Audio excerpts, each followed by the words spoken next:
Hey, J-Bro's popping in here. What I basically wanted to do is just touch base on the stuff that I've done here of late, like the counterweights, the cab, the track and whatnot. Obviously not including the counterweights. I probably only have about a half hour of testing on the counterweights, but I can tell you right off the bat, for the size of bucket I have, it totally balances out the machine. Guy could argue you could put more weight on it, but with my weight, let's say $1.80, and then adding the counterweights of $1.64, that seems to be really, really good for my setup. Just go back to the tracks here. I've got about 2 to 3 hours since I tightened up my left side track. I've noticed zero slippage on that side. And the slippage that I was getting on this left side was so minimal, I wasn't really worried about it.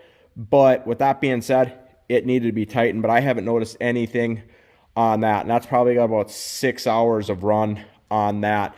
And I'm just going to go back to the cab. And obviously, this cab is not going to serve a lot of people service if you're not dealing with my climates and stuff like that. But for me, this cab has been amazing. And some people had mentioned and or asked, you know, the temp and stuff like that. This stays really, really nice and mediocre in here. Like even kind of the controls, because the engine's right here and there's just not much draft or anything. I mean, to me, the cab has been a total win for the winter. I would not even want to do anything without it. And then just go back to the counterweights.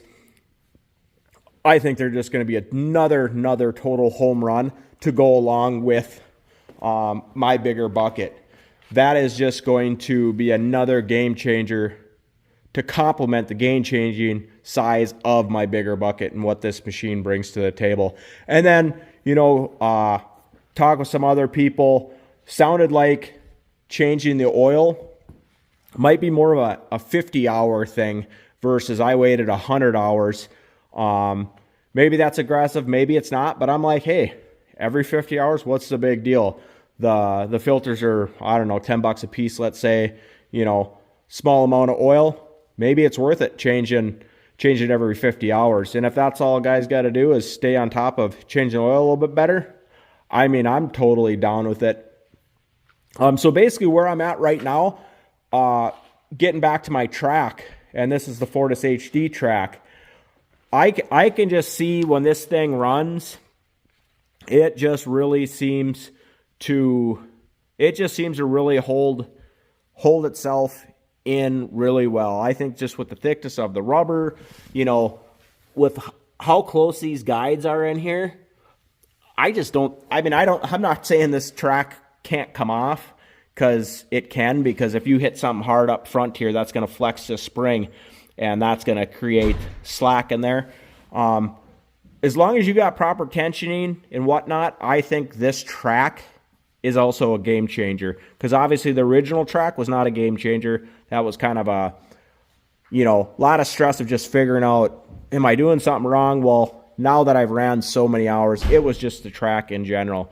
And then I'll just back up the other track a little bit. The second track I had, that got damaged right away because I didn't have my stuff grounded, as everybody's heard that many times. But I really think I've nailed it and have hit a home run with the FORTISHD track.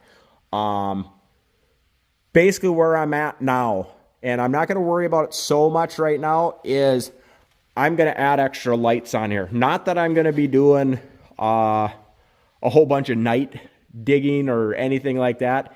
It's more for, I guess, coolness, decking it out. So adding extra lights would be one of the things coming up.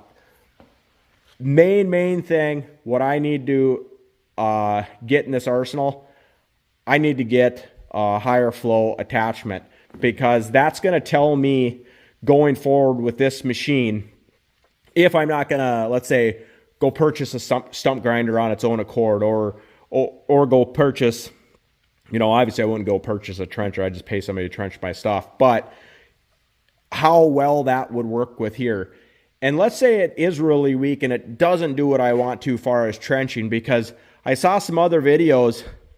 Let's just say that trencher, much like the auger, runs a little bit slower, but as long as it still cuts and digs, I really don't care how fast it, or how long it takes me, I guess, because I'm already doing it kind of as a lazy man's pace anyway.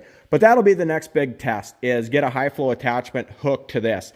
Then it would be, let's say that doesn't perform to how I would like it. Maybe I start dialing in to see, okay, what type of pump a guy could possibly add to change this up. You know, feeling out some guys that are smarter than me to see what a simple way a guy can upgrade this machine. Whether that's, hey, we just need a bigger engine, and whether that would be, we just need a bigger pump. And, you know, I heard some other people mention, like, you'd need a bigger hydraulic tank, stuff like that. But that's kind of down the road anyway. But right now, with the stuff that I've done and where I'm sitting with the spring platform, that, to me, just adding, honestly, just as simple as this. If you don't have anti-fatigue mat on your plate right now, go put one on. That is a total game changer. But maybe for me, because I got bad back and bad knees, I notice a difference. And then obviously with my springs, I notice that as well. A little bit smoother ride. Yeah, anyway, I just wanted to pop out this video to kind of get caught up from the stuff that I've added recently and I have done. I just went through, greased the whole machine. That's all dialed in. Retouched up some of my welds with some paint. The welds look great.